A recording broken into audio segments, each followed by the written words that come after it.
Today I am going to discuss some numerical problems on kinematics. Our first problem to is a railway train 100 meter long passes over a bridge 400 meter long at a rate of 72 km per hour. How long will the train take to cross the bridge? Yet answer 25 seconds. আমি discuss কৰিছোঁ ঠিক এনেদৰে যেহেতু ইয়াৰ speed একেটাই আছে গতিকে v equal 72 kilometre per hour 72 into 10 to the power 3 meter divided by 60 into 60 second 20 meter per second আমি to convert কৰি লৈছোঁ the distance travel train খন ব্ৰিজত উঠাৰ পৰা ব্ৰিজ খন এৰি যোৱালৈকে এই গোটেই ডিসটেন্স টো ট্ৰেভেল কৰিব তো ট্ৰেইনৰ নিজৰ ডিসটেন্স 100 মিটাৰ আৰু ব্ৰিজৰ ডিসটেন্স 400 মিটাৰ গতিকে s ইকুৱেল হ'ব 100 metre plus 400 metre equal 500 metre তো t টো বিচাৰিছে গতিকে আমি যেহেতু জানো s equal vt t equal আমি পালো 25 সেকেন্ড নেক্সট আমি এটা অতি সহজ অংক সৰু অংক এটা দি থৈছো ইয়াতে এ কাৰ attains a velocity of 30 meter per second in 3 minutes from standstill calculate the acceleration ইয়াত u0 কাৰণ ই start কৰিছে from standstill গতিকে u0 হৈছে আৰু velocity attain যেটো কৰিছে হেতু final velocity v equal 30 meter per second সময় লৈছে 3 মিনিট 3 into 3 into 60 second আমাক acceleration বিচাৰিছে একদম সিম্পল কথা a equal v minus u by t আমি সলভ কৰি পেলাই 1/6 meter per second square পাইছো নেক্সট আমি এটা differentiation ইউজ কৰি পেলাই কৰিব লগা অংকটা লৈছো a body moves in a straight line along x axis its distance from origin is given by the equation x equal 8t minus 3t square where x is in meter and t is in second then find the average velocity in the interval from t equal 0 to t equal 1 second and from t equal 0 to t equal 4 second ইয়াত আমাক দিছে at time t displacement x equal 8 into t minus 3t square meter এটা বিচাৰিছে v average for the t equal 0 to t equal 1 second এই ইন্টাৰভেলটো আমাক ইয়াৰ average velocity বিচাৰিছে আৰু সেকেন্ডত বিচাৰিছে t equal 0 আৰু t equal 4 সেকেন্ডৰ ভিতৰত আমি জানো যে average velocity vf equal delta x by delta t delta x মানে হৈছে x2 minus x1 আৰু time interval t2 minus t1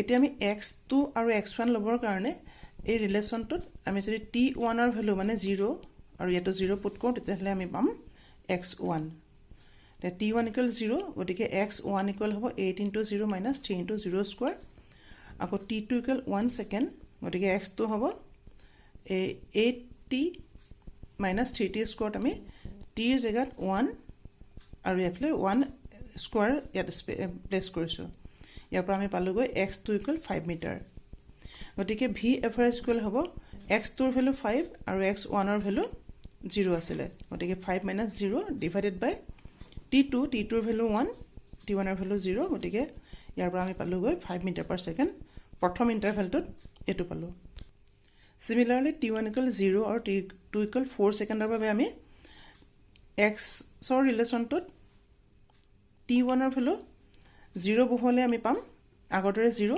x1 equal 0 পালো আৰু x টোত আমি t ৰ জায়গাত 4 সেকেন্ড বহাইছো গতিকে 8 into 4 minus 3 into 4 square ইয়াৰ পৰা আমি পালোগৈ x2 equal এটো মাইনাস কৰোতে minus 16 মিটাৰ পালো গতিকে v average equal হ'ব x2 ৰ ভ্যালু minus 16 minus x1 মানে 0 আৰু টাইম ইন্টাৰভেল 4 minus 0 ইয়াৰ পৰা আমি পালোগৈ minus 4 মিটাৰ per second ইয়াত অন্যটা আমি সিমিলাৰ অংক দিছো the motion of a particle is given by x equal 9 plus 5t square meter t is in second then find the first of the displacement after 5 second and displacement after 3 second and 5 second second at average velocity during the interval from t equal 3 second to t equal 5 second Number 3 বিচাৰিছে instantaneous velocity after t equal 3 second. ইয়াত আমাক দিয়া আছে x equal 9 plus 5t square meter. এক নম্বৰত displacement বিচাৰিছে t equal 3 secondত, গতিকে আমি এই ৰিলেশ্যনটোত t equal 3 বহুৱাই দিলে আমি required answerটো পাম. So x equal for t equal 3 second আমি কিমান পাম x 9 plus 5t square জেগাত আমি 3 square বহুৱাইছোঁ, তেতিয়া আমি পালোগৈ 54 মিটাৰ. এনে ফাৰ্ষ্ট আনচাৰটো হ'ব আমাৰ x3 ইকুৱেল কিমান 54 মিটাৰ. একেদৰে t ইকুৱেল 5 ছেকেণ্ডৰ কাৰণে আমি এই ৰিলেশ্যনটোত 9 প্লাছ 5t স্কোৱাৰত আমি একেদৰে t ভেলু এবাৰ 5 বহুৱাইছোঁ, তাৰ পৰা পালোঁ 134 মিটাৰ. ছেকেণ্ড কেছটোত আহিব v average for the duration t1 equal 3 second and t2 equal 5 second. গতিকে আগৰ দৰে উলিয়াইছোঁ v f equal x2 minus x1 t2 minus t1. x2 value 134 আছিলে এইটো, আৰু x1 ভেলু 54, তাৰ পৰা আমি 40 মিটাৰ পাৰ ছেকেণ্ড এই ভেলুটো পাম. এতিয়া আহিব আমাৰ থাৰ্ড কুৱেশ্যনটোৰ আনচাৰটো যে v instantaneous at t equal 3 second. তাত আমি এবাৰ x equal 9 plus 5t square পাতি ল'লোঁ. ইয়াক আমি ইয়াক যদি টিৰে ডিফাৰেঞ্চিয়েট কৰোঁ তেতিয়া আমি ইনষ্টেণ্টেনিয়াছ ভেলচিটি পাম. ভি ইকুৱেল ডি এক্স বাই ডি টি বা D D T of x. D D T of এক্সৰ জেগাত আমি এই ভেলুখিনি বহুৱাইছোঁ 9 প্লাছ 5t স্কোৱাৰ, ডিফাৰেঞ্চিয়েট কৰিছোঁ. D D T of 9 equal 0 হ'ব. D D T of 5t স্কোৱাৰত 5টো ওলাই আহিব, টি স্কোৱাৰটো ডিফাৰেঞ্চিয়েট কৰিলে আমি 2t পাম. ইয়াত আমি এইটো পালোঁগৈ 10t. তাৰমানে আমি ভি ইনষ্টেণ্টেনিয়াছ ভেলচিটি পালোঁ for any time t 10t. গতিকে এই টিৰ জেগাত যদি আমি এতিয়া আমাৰ বিচৰা টাইমটো দিওঁ, টি ইকুৱেল 3 ছেকেণ্ডটো প্লেচ কৰোঁ, তেতিয়াহ'লে V instantaneous velocity at T equal 3 second 10 into এই টিৰ জেগাত আমি 3 পুট কৰিম, 30 মিটাৰ পাৰ ছেকেণ্ড. ইয়াৰ পিছত এটা কুৱেশ্যন লৈছোঁ, আমি প্ৰব্লেম লৈছোঁ. A train starting from rest travels with uniform acceleration and acquires a velocity of 60 km per hour in 2 minutes. Find the acceleration and the distance travel in this time. Answer পাতি থৈছোঁ আমি, তথাপি সলিউশ্যনটোলৈ আগবাঢ়িছোঁ. A train starting from rest, গতিকে u equal 0 হ'ব.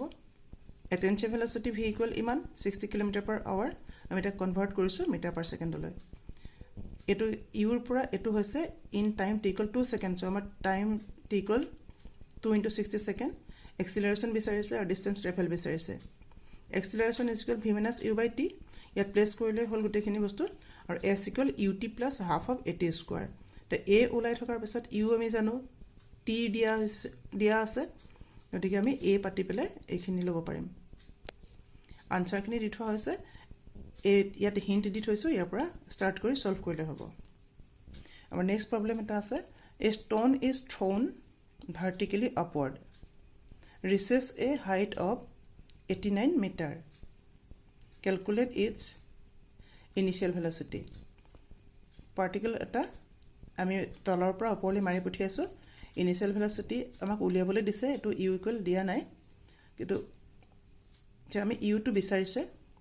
S দিছে 89 metre, ইয়াৰ পৰা ওপৰলৈ হায়েষ্ট কিমান গৈছে বুলি ক'লে আমাক 89 মিটাৰ.